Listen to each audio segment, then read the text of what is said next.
ನೀವಿನ್ನೂ ನಮ್ಮ ಚಾನೆಲ್ನ ಸಬ್ಸ್ಕ್ರೈಬ್ ಮಾಡಿಲ್ಲ ಅಂದರೆ ಈ ಕೂಡಲೇ ಸಬ್ಸ್ಕ್ರೈಬ್ ಬಟನ್ ಒತ್ತಿ ಹಾಗೆ ಪಕ್ಕದಲ್ಲಿರುವ ಬೆಲ್ ಐಕಾನ್ನ ಕ್ಲಿಕ್ ಮಾಡಿ.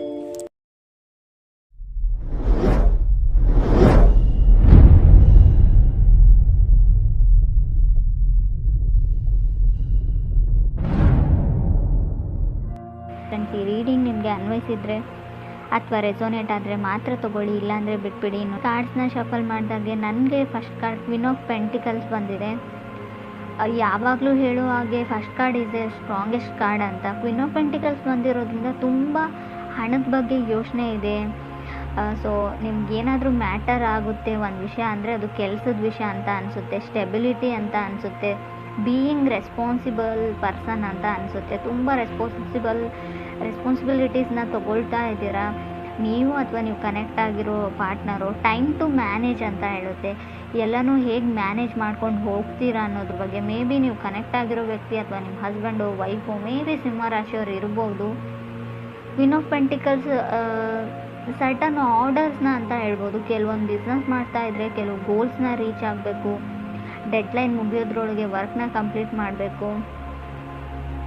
ಸೊ ತುಂಬ everything is taken care of ಅಂತ ಅನಿಸುತ್ತೆ. ಎಲ್ಲನೂ ಮ್ಯಾನೇಜ್ ಮಾಡ್ತಾ ಇದ್ದೀರಾ ನೀವು.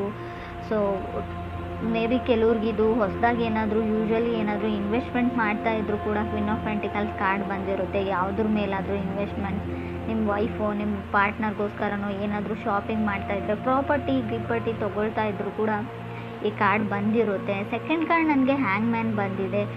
ಸೊ ಕೆಲವೊಮ್ಮೆ ಜಸ್ಟ್ ವೇಟ್ ಅಂತ ಹೇಳುತ್ತೆ. ಮೇ ಬಿ ಏನಾದರೂ ತೊಗೊಳ್ಬೇಕು ಅಂತ ಅಂದ್ಕೊಂಡಿದ್ರೆ, ಯಾರಿಗೋಸ್ಕರನಾದರೂ ಪರ್ಚೇಸ್ ಮಾಡ್ಕೊಳ್ತಾ ಇರ್ಬೋದು, ಎಲ್ಲಾದರೂ ಏನಾದರೂ ಇನ್ವೆಸ್ಟ್ ಮಾಡ್ತಾ ಇದ್ರು ಕೂಡ ಸೆಕೆಂಡ್ ಕಾರ್ಡ್ ಹ್ಯಾಂಗ್ ಮ್ಯಾನ್ ಬಂದಿರೋದು ವೇಟ್ ಅಂತ ಹೇಳ್ತಾ ಇದೆ ಕಾರ್ಡು.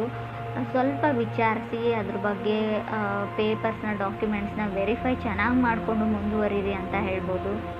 ಟೂ ಬ್ಯುಸಿ ಅಂತ ಅನಿಸುತ್ತೆ.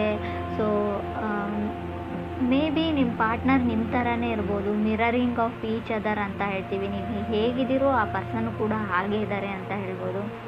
ನೀವು ನಿಮ್ಮ ಕೆಲಸ ಮತ್ತು ಹಣದ ಬಗ್ಗೆ ತುಂಬ ಯೋಚನೆ ಮಾಡ್ತೀರಾ, ಕೆರಿಯರ್ ಆ್ಯಂಡ್ ಮನಿ ಬಗ್ಗೆ. ಸೊ ಅದರ್ ಪರ್ಸನ್ನು ಆ ಥರನೇ ಇರೋ ಪರ್ಸನ್ ಜೊತೆ ನೀವು ಕನೆಕ್ಟ್ ಆಗಿದ್ದೀರಾ ಕೆಲವರು. ಸೊ ಮೇ ಬಿ ಮನೆ ತೊಗೊಳ್ಬೇಕು ಅಂತ ಡಿಸೈಡ್ ಮಾಡಿದ್ದೀರಾ, ಅಥವಾ ರೀಪ್ಲೇಸ್ ಮಾಡಬೇಕು ಕಾರು ಅಥವಾ ವೆಹಿಕಲ್ಸ್ನ, ಇದನ್ನು ಎಕ್ಸ್ಚೇಂಜ್ ಮಾಡಿ ಬೇರೆ ತೊಗೊಳ್ಬೇಕು, ಇದು ಹಳೇದಾಯಿತು. ಕೆಲವ್ರಿಗೆ difficulty to meet eye to eye ಅಂತ ಕಾರ್ಡ್ ಹೇಳುತ್ತೆ. ನೀವು ಕನೆಕ್ಟ್ ಆಗಿರೋ ಪರ್ಸನ್ನ ಅಥವಾ ಕನೆಕ್ಟ್ ಆಗಬೇಕು ಅಂತ ಅಂದ್ಕೊಂಡಿರೋ ಪರ್ಸನ್ ಕೂಡ ಕಣ್ಣಲ್ಲಿ ಕಣ್ಣಿಟ್ಟು ನೋಡೋಕೆ ಆಗ್ತಾ ಇಲ್ಲ ನಿಮಗೂ ಅಥವಾ ಅದರ್ ಪರ್ಸನ್ಗೂ ಅಂತ ಅನಿಸುತ್ತೆ. ಸೊ ಕೆಲವ್ರಿಗೆ ನೀವು ವೇಟ್ ಮಾಡು ಅಂತ ಹೇಳ್ತಾ ಇದ್ದೀರಾ ನೀವು ಅಥವಾ ಅದರ್ ಪರ್ಸನು. ಸೊ ಅವರಿಗೆ ಸೀರಿಯಸ್ ರಿಲೇಷನ್ಶಿಪ್ ಬೇಕಾಗಿದೆ, ಬಟ್ ನೀವು ಯಾವುದೇ ಡಿಸಿಷನ್ನ ಹೇಳ್ತಾ ಇಲ್ಲ ನೀವು ಅಥವಾ ಅದರ್ ಪರ್ಸನ್ನು. ಯಾವಾಗಲೂ ಅವ್ರನ್ನ ವೇಟ್ ಮಾಡು ಅಂತಲೇ ಹೇಳ್ತಾ ಇದ್ದೀರಾ. ಸೊ ತುಂಬ ಅವ್ರಿಗೆ ಗೊತ್ತಾಗ್ತಾ ಇಲ್ಲ ಲೈಫಲ್ಲಿ ಏನು ಆಗ್ತಾ ಇದೆ ಅಂತ. ಹ್ಯಾಂಗ್ ಮ್ಯಾನ್ ಇರೋದ್ರಿಂದ ತುಂಬ ದೇ ಕ್ಯಾಂಟ್ ಹ್ಯಾಂಡಲ್ ಅಂತ ಹೇಳ್ಬೋದು. ಕೆಲವು ವಿಷಯಗಳನ್ನ ಅವ್ರಿಗೆ ಮ್ಯಾನೇಜ್ ಮಾಡೋಕ್ಕಾಗ್ತಾ ಇಲ್ಲ. ಸೊ ಯಾರೂ ಮೂವ್ ಮಾಡೋಕ್ಕೆ ರೆಡಿ ಇಲ್ಲ, ನೀವಾಗಿರ್ಬೋದು ಅಥವಾ ಅದರ್ ಪರ್ಸನ್ನು. ಈ ಥರ ಹೇಳ್ತಾ ಇದ್ದೀನಿ ಅಂತ ತಪ್ಪು ತಿಳ್ಕೊಳ್ಬೇಡಿ, ನಿಮ್ಮ ಮನಸ್ಸಲ್ಲಿ ಏನಿದೆ ಅಂತ. ಸೊ ಕಾರ್ಡಲ್ಲಿ ಕೂಡ ನನಗೆ ಅರ್ಥ ಆಗ್ತಾ ಇಲ್ಲ. ಸೊ ಯಾವುದೇ ಡಿಸಿಷನ್ನ ತೊಗೊಳ್ಳೋಕ್ಕೆ ನೀವು ರೆಡಿ ಇಲ್ವೋ ಅಥವಾ ನೀವು ಕನೆಕ್ಟ್ ಆಗಿರೋ ಪರ್ಸನ್ ರೆಡಿ ಇಲ್ವೋ. ಮೇ ಬಿ ಥರ್ಡ್ ಕಾರ್ಡ್ ನನಗೆ 10 ಆಫ್ ವಾಂಡ್ಸ್ ಬಂದಿದೆ. ತುಂಬ ರೆಸ್ಪಾನ್ಸಿಬಿಲಿಟೀಸ್ ಇರ್ಬೋದು, ಇಲ್ಲ ಅಂತ ಹೇಳಲ್ಲ ನಾನು. ನಿಮಗಿದೆಯೋ ತುಂಬ ಮನೆ ಜವಾಬ್ದಾರಿ ಎಲ್ಲ ಇದೆಯೋ, ಅಥವಾ ಮನೆಯಲ್ಲಿ ಇರೋ ಸಿಬ್ಲಿಂಗ್ಸ್ನ ಸೆಟಲ್ ಮಾಡಬೇಕು, ತುಂಬ ತೊಂದರೆಗಳಿರ್ಬೋದು, ಅಥವಾ ಅದರ್ ಪರ್ಸನ್ಗಿರ್ಬೋದು, ಎಲ್ಲ ಸರಿ. ಬಟ್ ಎಷ್ಟು ಅಂತ ವೇಟ್ ಮಾಡಬೇಕು ಅದರ್ ಪರ್ಸನ್. ಅವ್ರ ಮನೆಯಲ್ಲೂ ಕೂಡ ಕೆಲವು ತೊಂದರೆ ತಾಪತ್ರೆಗಳಿರುತ್ತೆ, ಫ್ಯಾಮ್ಲಿ ಕಡೆಯಿಂದ ಪ್ರೆಷರ್ ಇರುತ್ತೆ ಅವ್ರಿಗೂ ಕೂಡ. ಸೊ ನಿಮ್ಗಾಗಲ್ಲ ಅಂದರೆ ಅವ್ರ ಪಾಡಿಗೆ ಅವ್ರಿಗೆ ಬಿಟ್ಟರೆ ಅವ್ರ ಲೈಫಲ್ಲಿ ಅವ್ರು ಸೆಟಲ್ ಆಗಬಹುದು ಅಂತ ಕಾರ್ಡ್ ಹೇಳುತ್ತೆ. ಫಿಫ್ತ್ ಕಾರ್ಡ್ ನನಗೆ 7 ಆಫ್ ವಾಂಡ್ಸ್ ಬಂದಿದೆ. ಸೊ ಕೆಲವ್ರಿಗೆ ನಾನು ಚೆನ್ನಾಗಿಲ್ಲ ಅಂತ ಅನ್ನಿಸ್ತಾ ಇರ್ಬೋದು. ನೋಡೋದಕ್ಕೆ ಫಿಸಿಕಲ್ ಅಫಿಯರೆನ್ಸಲ್ಲಿ ನನ್ನನ್ನು ಯಾರೂ ಇಷ್ಟಪಡಲ್ಲ, ಸೊ ಏನು ಆ ಥರ ಒಂದು ಭಾವನೆ ಇದ್ದರೂ ಕೂಡ 7 ಆಫ್ ವಾಂಡ್ಸ್ ಬಂದಿರುತ್ತೆ. ಸೊ ಅದರ್ ಪೀಪಲ್ ಪೊಸಿಷನ್ಗೆ ಫೈಟ್ ಮಾಡ್ತಾ ಇರ್ಬೋದು, ನನಗೆ ಸಿಗ್ತಾ ಇಲ್ಲ. ಸೊ ನಿಮಗೂ ಬೆಟರ್ ಪರ್ಸನ್ ಸಿಗುತ್ತೆ, ಪೊಸಿಷನ್ ಸಿಗುತ್ತೆ, ತಾಳ್ಮೆ ಇರಲಿ ಅಂತ ಕಾರ್ಡ್ ಹೇಳ್ತಾ ಇದೆ. ಸೊ 5th ಕಾರ್ಡ್ ನನಗೆ ಲವರ್ಸ್ ಕಾರ್ಡ್ ಬಂದಿದೆ. ಮೇ ಬಿ ಕೆಲವ್ರಿಗೆ ಲವರ್ಸ್ ಕಾರ್ಡ್ ಬಂದರೆ ವೆರಿ ಇಂಪಾರ್ಟೆಂಟ್ ಚಾಯ್ಸ್ ಇರೋ ಡಿಸಿಷನ್ನ ತೊಗೊಳ್ಬೇಕಾಗುತ್ತೆ. ಸೊ ಯೂನಿಯನ್ನ ಹೇಳುತ್ತೆ. ಕೆಲವೊಮ್ಮೆ ಲವರ್ಸ್ ಕಾರ್ಡ್ ನಿಮ್ಮ ಎಕ್ಸು ಕಮ್ಬ್ಯಾಕ್ ಆಗೋದನ್ನು ಕೂಡ ರೀಪ್ರೆಸೆಂಟ್ ಮಾಡುತ್ತೆ, ಅಥವಾ ನೀವು ಒಂದು ರೀಕನೆಕ್ಟ್ ಆಗಬೇಕು ಅನ್ನೋ ಒಂದು ಮಿಷನ್ನಲ್ಲಿ, ಸೊ ಪರ್ಪೋಸಲ್ಲಿ ಮೂವ್ ಆಗ್ತೀರಾ, ಸೊ ಗಾರ್ಡನ್ ಮಾಡ್ತೀರಾ ವ್ಯಕ್ತಿ ಮುಂದೆ ಅಂತ ಹೇಳ್ಬೋದು. ಸೋಲ್ತೀರಾ, ಎಲ್ಲದಕ್ಕೂ ರೆಡಿ ಅಂತ ಹೇಳ್ತೀರಾ, ಎಸ್ ಅಂತ ಹೇಳ್ತೀರಾ ಅಂತ ಕೂಡ ಕಾರ್ಡ್ ಹೇಳ್ತಾ ಇದೆ. 6th ಕಾರ್ಡ್ ನನಗೆ ಎಂಪ್ರರ್ ಬಂದಿದೆ. ಎಂಪ್ರರ್ ಓನ್ ಯುವರ್ ಪವರ್ ಅಂತ ಹೇಳುತ್ತೆ. ನೀವು ನಿಮ್ಮ ಪಾರ್ಟ್ನರ್ಗೋಸ್ಕರ ಗಿಫ್ಟ್ನ ಬೈ ಮಾಡ್ತಿದ್ದೀರೋ, ಆಲ್ರೆಡಿ ಆ ಗಿಫ್ಟ್ನ ಅವರಿಗೆ ಪ್ರೆಸೆಂಟ್ ಮಾಡಿರ್ಬೋದು, ಅಥವಾ ಅದರ್ ಪರ್ಸನ್ ನಿಮಗೋಸ್ಕರ ಏನಾದರೂ ಮಾಡ್ತಾ ಇರ್ಬೋದು ಅಂತ ಕೂಡ ಕಾರ್ಡ್ ಹೇಳ್ತಾ ಇದೆ. ಸೊ ಕೆಲವ್ರಿಗೆ ಯಾರಿಗಾದ್ರೂ ನೀವು ಸಾರಿ ಕೇಳಬೇಕು, ಅಪಾಲಜಿ ಕೇಳಬೇಕು ಅಂತ ಅಂದ್ಕೊಂಡಿದ್ರು ಕೂಡ ಎಂಪ್ರರ್ ಯಾವ ಥರ ಅಂದರೆ ನೀವು ಸಾರಿ ಕೇಳೋ ಅವಶ್ಯಕತೆ ಇಲ್ಲ, ನೀವು ಮಾಡಿದ ಸರಿಯಾಗೇ ಇದೆ ಅಂತ ಕಾರ್ಡ್ ಹೇಳುತ್ತೆ. ಮೇ ಬಿ ಇದು ಕೆಲವ್ರಿಗೆ ಮಾತ್ರ ಅನ್ವಯಿಸುತ್ತೆ ಫ್ರೆಂಡ್ಸ್, ಎಲ್ರಿಗೂ ಅಲ್ಲ. ನಾನು ಹೇಳ್ತಾ ಇರೋದನ್ನು ತಪ್ಪಾಗಿ ತಿಳ್ಕೊಳ್ಬೇಡಿ, ನಾನು ಏನೇ ಮಾಡಿದರೂ ಸರಿಯಾಗಿ ಮಾಡ್ತೀನಿ ಅಂತ.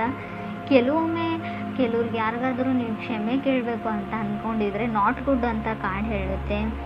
ಸೊ ನಿಮಗೆ ನೀವು ಟ್ರೂ ಟು ಯುವರ್ ಸೆಲ್ಫ್ ಅಂತ ಕಾರ್ಡ್ ಹೇಳುತ್ತೆ. ನಿಮಗೆ ನೀವು ಆತ್ಮಸಾಕ್ಷಿಯಿಂದ ಏನಾದರೂ ಮಾಡ್ತಾ ಇದ್ದರೆ, ನೀವು ಆತ್ಮವಂಚನೆ ಮಾಡ್ಕೊಳ್ತಾ ಇಲ್ಲ ಅಂದರೆ, ನಿಮಗೆ ನೀವು ಮಾಡ್ತಾ ಇರೋ ಸರಿಯಾಗಿದೆ ಅಂತ ಅನಿಸಿದರೆ ಖಂಡಿತವಾಗ್ಲೂ ಅದನ್ನು ಮಾಡಿ. ನೀವು ಸುಮ್ಮನೆ ಯಾರೋ ಹೇಳಿದ್ರು ಅಂತ ಯಾರಿಗೋ ಅಪಾಲಜಿ ಕೇಳೋವಂಥ ಅವಶ್ಯಕತೆ ಇಲ್ಲ. ನೀವು ತಪ್ಪಿಲ್ಲ ಅಂತ ನಿಮ್ಗೆ ಗೊತ್ತಿದ್ದರೆ, 100% ಶೋರ್ ಇದ್ದರೆ ಖಂಡಿತ ಅದರ ಅವಶ್ಯಕತೆ ಇಲ್ಲ ಅಂತ ಕಾರ್ಡ್ ಹೇಳುತ್ತೆ. ಸೊ ಈ ಥರ ನೀವು ಥಿಂಕ್ ಮಾಡ್ತಾ ಇದ್ದೀರೋ, ಅಥವಾ ನೀವು ಕನೆಕ್ಟ್ ಆಗಬೇಕು ಅಂತ ಅಂದ್ಕೊಂಡಿರೋ ವ್ಯಕ್ತಿ, ಕನೆಕ್ಟ್ ಆಗಿರೋ ವ್ಯಕ್ತಿ ಕೂಡ ಇರ್ಬೋದು. 8th ಕಾರ್ಡ್ ನನಗೆ ಸ್ಟಾರ್ ಕಾರ್ಡ್ ಬಂದಿದೆ. ಖಂಡಿತ ಹೋಪ್ ಇದೆ, ನಿಮಗೆ ಫಾಸ್ಟ್ ಪರ್ಸನ್ ಬರ್ತಾರೆ. ಎಕ್ಸ್ ಬ್ಯಾಕ್ ಆಗಬೇಕು ಅಂತ ಯಾರಿಗಾದ್ರೂ ಅನಿಸಿದರೆ, ಆಲ್ರೆಡಿ ಬ್ರೇಕಪ್ ಆಗಿದೆ, ಖಂಡಿತ ಆ ವ್ಯಕ್ತಿ ಬರ್ತಾರೆ. ಹೋಪ್ನ ಇಟ್ಕೊಳ್ಬೋದು. ಸ್ಟಾರ್ ಕಾರ್ಡ್ ಕೆಲವೊಮ್ಮೆ ಫೇಮಸ್ ಪರ್ಸನ್ನ ರೀಪ್ರೆಸೆಂಟ್ ಮಾಡುತ್ತೆ. ನಿಮ್ಮ ಕ್ಲಾಸಲ್ಲಿ ಫೇಮಸ್ ಇರ್ಬೋದು, ನೀವು ಕೆಲಸ ಮಾಡೋ ಜಾಗದಲ್ಲಿ ವೈಡ್ ಫೇಮಸ್, ಎಲ್ಲರನ್ನ ಇಂಪ್ರೆಸ್ ಮಾಡ್ತಾರೆ ಆ ವ್ಯಕ್ತಿ. ಮೆಸ್ಮರೈಸಿಂಗ್ ಐಸ್ ಇದೆಯೋ, ಅಥವಾ ನೋಡೋಕೆ ಚೆನ್ನಾಗಿದ್ದಾರೋ, ಸೊ ಆ ಥರ ಇರೋ ವ್ಯಕ್ತಿ ಅಂತ ಹೇಳ್ಬೋದು. ಸೊ ಅದಕ್ಕೆ ನಿಮ್ಗೆ ಅನ್ನಿಸ್ತಾ ಇರ್ಬೋದು, ನಾನು ನೋಡೋಕೆ ಚೆನ್ನಾಗಿಲ್ಲ, ಅವ್ರು ನನ್ನನ್ನು ಆ್ಯಕ್ಸೆಪ್ಟ್ ಮಾಡ್ಕೊಳ್ತಾರ, ನಾನು ಹೋಗಿ ಪ್ರಪೋಸ್ ಮಾಡಿದ್ರು ಅಂತ. ಸೊ ಆ ಥರ ಡೌಟ್ ಇರ್ಬೋದು. 9th ಕಾರ್ಡ್ ನನಗೆ 9 ಆಫ್ ವಾಂಡ್ಸ್ ಬಂದಿದೆ. 9 ಆಫ್ ವಾಂಡ್ಸ್ ಇನ್ಸ್ಪಿರೇಷನ್ ಕಾರ್ಡ್ ಅಂತ ಹೇಳ್ತೀವಿ. ನೀವು ಯಾರನ್ನಾದರೂ ಇನ್ಸ್ಪೈರ್ ಮಾಡ್ಬೋದು, ಅಥವಾ ನೀವೇ ಇನ್ಸ್ಪೈರ್ಡ್ ಆಗ್ಬೋದು ಎಲ್ಲಿಂದಾದರೂ ಅಂತ ಅನಿಸುತ್ತೆ. ಗುಡ್ ಲಕ್ ಅಂತ ಹೇಳ್ಬೋದು 9 ಆಫ್ ವಾಂಡ್ಸ್.